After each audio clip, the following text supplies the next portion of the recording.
Bienvenue, traileuses, trailers, runneuses, runners, dans ce nouvel épisode du 5 km à l'Ultra Trail, podcast qui partage des conseils pour que vous puissiez courir et atteindre vos objectifs personnels dans la course à pied. Salut les amis, bienvenue dans ce nouvel épisode, cette nouvelle capsule. J'espère que vous allez bien, que tu vas bien. Voilà, alors moi j'enregistre cet épisode vraiment le soir, là, il est quasiment 21h. On est jeudi, donc c'est la veille, on va dire, du week-end pour ceux qui continuent à travailler. Et figure-toi que tout à l'heure, j'ai été courir. C'était pas prévu que j'aille courir vers 18h parce que en fait je tournais en rond à la maison, j'avais des trucs à faire, tu vois, comme tout le monde, mais je procrastinais parce que j'avais pas trop envie. J'ai des poteaux à combler avec du ciment, j'ai du bois à couper, j'ai des trucs comme ça, toi, qui sont un petit peu pénibles vers 18h quand t'es fatigué. Je tournais en rond et je me suis dit, bon, allez, vite, va courir, ça va te faire du bien. Et effectivement, ça m'a fait du bien. Alors, chez moi, il fait beaucoup moins chaud que chez toi, peut-être. Alors, il fait beau, voilà, mais quand il fait 25 degrés chez moi, il fait 32 en bas, sur Carcassonne, Toulouse, Castres. Donc là, il fait pas si chaud que ça. C'est pas encore la canicule, mais je crois que ça va arriver. Ce week-end, il va faire très chaud. Donc, faites attention, hydratez-vous correctement. Mais ce soir, ça a été et j'étais plutôt content d'aller courir finalement avec mon nouveau téléphone. Bon, je galère un petit peu, hein. J'ai un Oppo X5 Pro, j'ai lâché mon iPhone, mais c'est vrai que c'est la galère. C'est pas une galère sans fin, sans nom, je veux dire, mais c'est chiant parce que dès que tu remets les applis, en fait... Alors je sais que d'iPhone à iPhone c'est facile, mais du coup je suis parti parce que bon voilà. Et il faut remettre tous les mots de passe, toutes les comptes, tout quoi. L'historique Strava, voilà, il a fallu que je remette. Sonto, il a fallu que je désynchronise ma montre, que je désappère même ma montre parce qu'il la reconnaissait pas, donc il a fallu que je fasse tout ça. C'est un petit peu chiant, ça m'a demandé du temps, ça m'a un petit peu gonflé, quoi, hein, normal. Je pense que voilà, c'était pas top. Alors il y en a qui vont me dire, il suffisait de cloner, de machin. Bon, peut-être, je ne sais pas. Toujours est-il que maintenant mon téléphone, il est à peu près opérationnel. Bref, j'en ai profité pour faire quelques photos et le tester un petit peu. Figure-toi que sur le chemin du retour dans ma forêt, j'ai eu Anthony, alors je sais plus son nom de podcast d'Instagram. Bref, il m'en voudra pas. Je l'ai interviewé pour son premier 125 km et il a fait un 160. Il n'y a pas très longtemps. Donc, il m'a laissé des vocaux sur Instagram et c'est chouette parce que voilà, ça fait un petit peu des discussions un petit peu alternées comme ça, comme sur WhatsApp, que je fais aussi avec Olivier, mon comperse de la Volvic. Et on se laisse des messages comme ça de 5 minutes. On les écoute quand on a le temps, on répond quand on a le temps, donc c'est plutôt cool, tu vois. Et là, Anthony, qui est au Québec, m'a laissé des vocaux, que c'était plutôt sympa parce qu'il a adoré l'épisode avec Tania. Alors Tania, voilà, elle a fini son premier 160 km. Elle a terminé dernière de la course et c'est chouette, c'est vraiment chouette. Je t'encourage à aller écouter son témoignage parce que finalement le fait de terminer dernier, tu gardes un souvenir mais de fou parce que c'est un petit peu comme à l'UTMB, toi, quand tu termines dernier, t'as le premier qui est là ou les premiers. T'as la foule en délire, t'as tout le monde, quoi. Et finalement, ouais, elle a terminé dernière, elle s'est fait interviewer, il y avait les premiers, il y avait la foule, il y avait de l'ambiance, toi. C'est pas que comme toi, peut-être, ou moi, hein, qui arrivons au milieu, peut-être de la nuit, au milieu de la journée, il n'y a pas grand monde. Voilà, c'est un petit peu dans l'anonymat. Et là, le fait de terminer dernier, c'est quand même chouette. Et en plus, il était sur place, donc il s'est remémoré tout ça à travers le podcast et c'était vraiment chouette. Et du coup, il me partageait un petit peu le profil des courses là-bas. Préparer l'UTMB, c'est pas forcément évident avec des montées de 1000-1500 mètres de dénivelé d'un coup. Là-bas, ils ont des montagnes de 500, 800, 900 mètres max. Donc c'est compliqué de maintenir un effort pendant 1h30, pendant 2 heures. La préparation est un petit peu différente, tu vois. Et moi, ce que je lui ai dit, c'est que, et ça m'a fait penser à ceux qui habitent un petit peu là où il n'y a pas de montagne.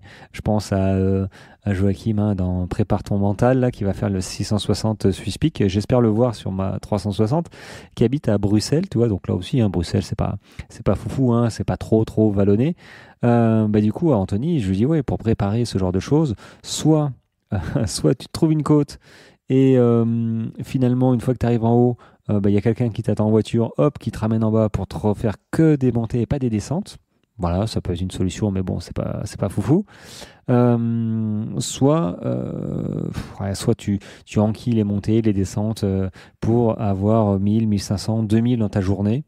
Voilà, c'est version sortie longue, hein.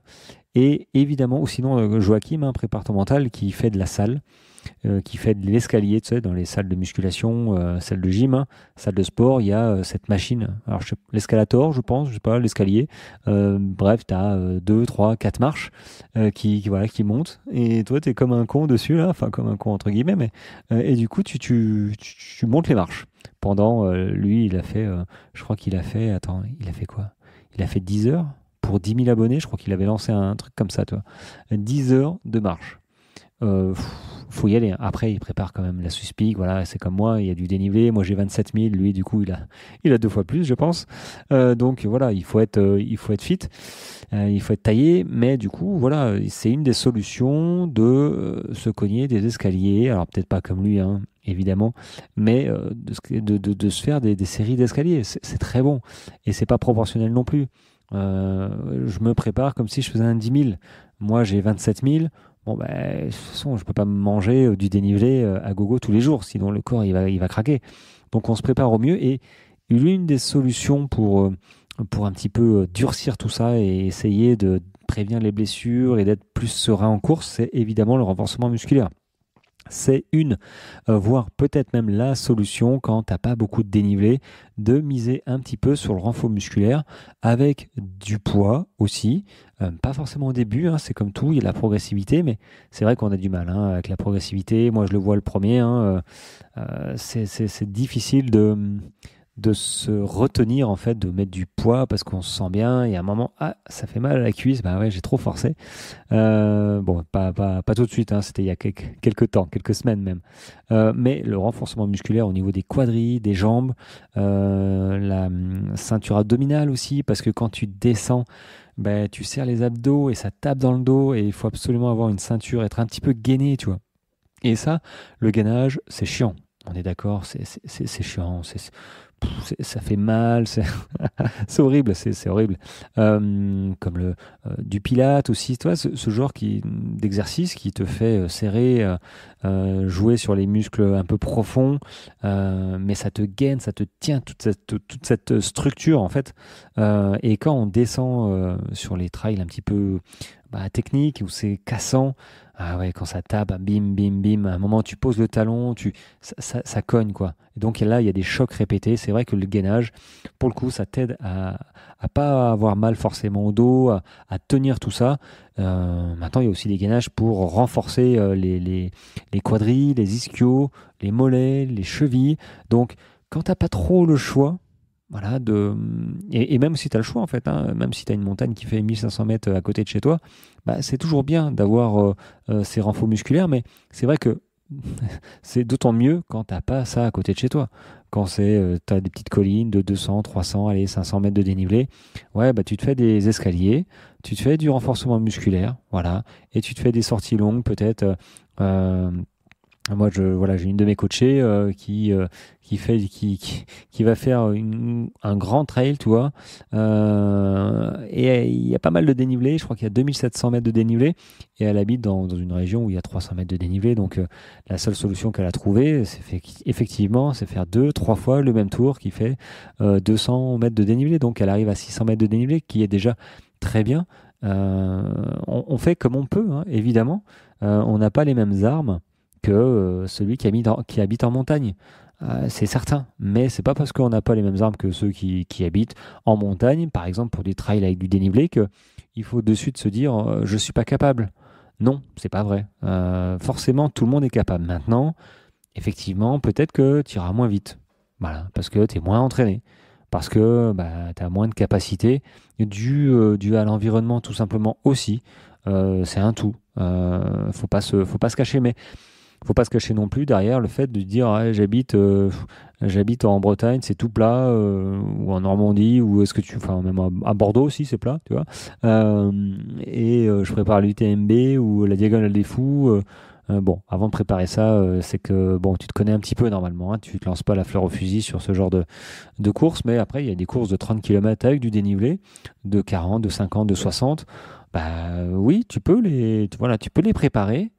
Mais pas juste en comptant sortir comme ça. Effectivement, moi je te conseille vraiment de faire du renfo musculaire, pas intensément, pas longtemps, mais régulièrement, 2 fois dans la semaine.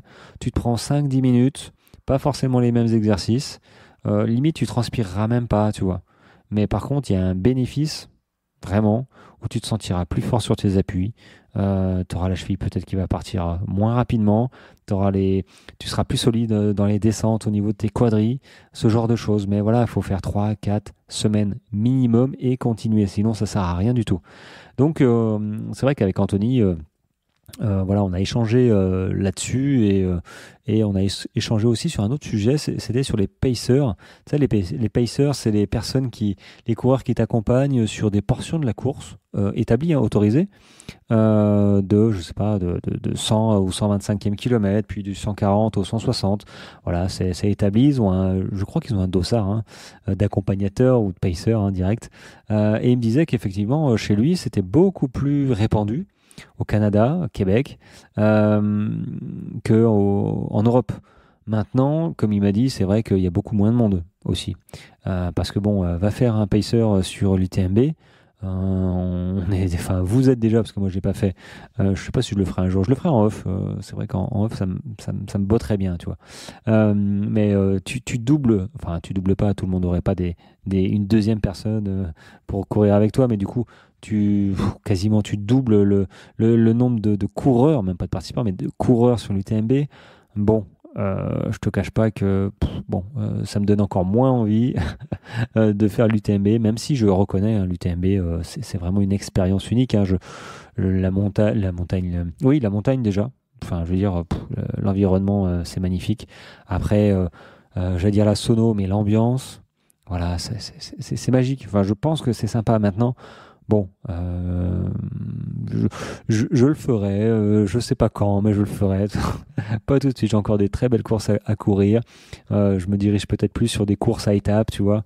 Mais du coup, l'épaisseur, voilà, en France et notamment en Europe, c'est pas trop développé. Et là-bas, bah, vu que sur sa course, par exemple, ils étaient 300. Bon, bah, sur 300, oui, c'est établi que je pense qu'il y a de la place pour les pacers. Et puis, c'est plutôt sympa. Moi, j'aimerais bien, tu vois, avoir quelqu'un. On verra sur la Suspic si des personnes, voilà, plutôt de la Suisse, hein, évidemment, qui m'accompagnent pendant quelques kilomètres. Ça peut être, voilà, 10-15 kilomètres, ça peut être sympa, sachant que j'irai pas vite. J'irai pas vite, ça, c'est certain. Mais ça permet d'échanger, ça permet aussi de se motiver. Mais c'est vrai qu'un pacer, quand il m'en a parlé, bah, c'est quelqu'un, oui, qui connaît, c'est généralement un ami, tu vois, t'accompagne celui qui fait la course. Généralement, ils se connaissent bien. C'est comme si moi, Olivier, faisais mon pacer à un moment, bah, sur la Swisspeak. Bah, il sait comment un petit peu je réagis. Il sait que d'habitude, je blague, je chante. Et puis, quand je me tais, c'est que je suis fatigué. Donc, bon, voilà, il prend le relais. Bon, il chante pas, hein, mais il prend le relais. Et puis, voilà, ça permet de nous motiver. Mais c'est vrai que les pacers, pour le coup, là-bas, c'est quand même hyper intéressant et important. Faut pas se tromper. Enfin, faut pas se tromper. Après, si le pacer est plus mal en point que celui qui court, bon, c'est sûr. Mais c'est vrai que là, pour le coup, ça s'est très bien passé pour Anthony. À un moment, il a été vraiment dans le dur. Et son pacer, merde, j'ai oublié son prénom en plus. Je l'ai mis j'ai fait un épisode avec lui. Ah, il va m'en vouloir. Ouais, je retrouverai son nom. Bah, il l'a laissé. Il faisait la conversation, mais il n'attendait pas de réponse parce que voilà, Anthony, il était dans sa bulle et il réfléchissait à son problème de surchauffe, par exemple. Il surchauffait. Donc, il a trouvé des solutions, mais du coup, voilà, il s'est mis derrière son pote et il s'est laissé porter. Ça lui a permis de réfléchir. Est-ce que tout seul, à un moment, tu aurais réagi comme ça? Je sais pas. Il aurait réagi comme ça? Je sais pas. Vraiment, on peut pas refaire l'histoire. C'est pour ça que c'est vrai que les Pacers, c'est pas mal, mais sur les courses en France, c'est impossible. Ouais, non, il y a trop de monde. Il y a trop de monde. Voilà, moi je suis pas contre du tout les gens avec des bâtons et quoi que ce soit, il y a pas de problème. Et si on double les gens avec les bâtons sur l'UTMB, ouais, pour le coup, ouais, les chemins, je ne sais pas. Là, j'imagine que ça fait quand même beaucoup de petits trous, des déchets x2. Bon, il y en a pas non plus beaucoup, mais c'est vrai que tu doubles tout. Bon, il y a un côté écolo qui me parle, qui me pose un petit problème. Mais ça, c'est encore autre chose. Après, ça, c'est personnel, je veux dire. Je suis pas là pour refaire le monde et critiquer quoi que ce soit. Donc là, c'est des pensées qui me viennent comme ça pendant le podcast. Cette capsule, mais en attendant, voilà, ceux qui veulent se porter volontaire, tiens, pour faire un petit peu de pacer, même si sur la Suspic, j'espère qu'ils vont pas m'écouter, c'est interdit d'avoir des pacers, mais s'il y a des personnes qui m'accompagnent sur des quelques kilomètres, je pourrais pas dire non. Enfin, je veux dire, chacun est libre de courir, c'est avec plaisir. Donc bon, voilà, c'est un petit appel à mes amis suisses et d'autres, s'ils veulent, voilà, m'accompagner un petit peu. Ce sera avec plaisir. En tout cas, j'attends ma nouvelle. C'est pas une GoPro, c'est l'Insta 360 GS, je crois.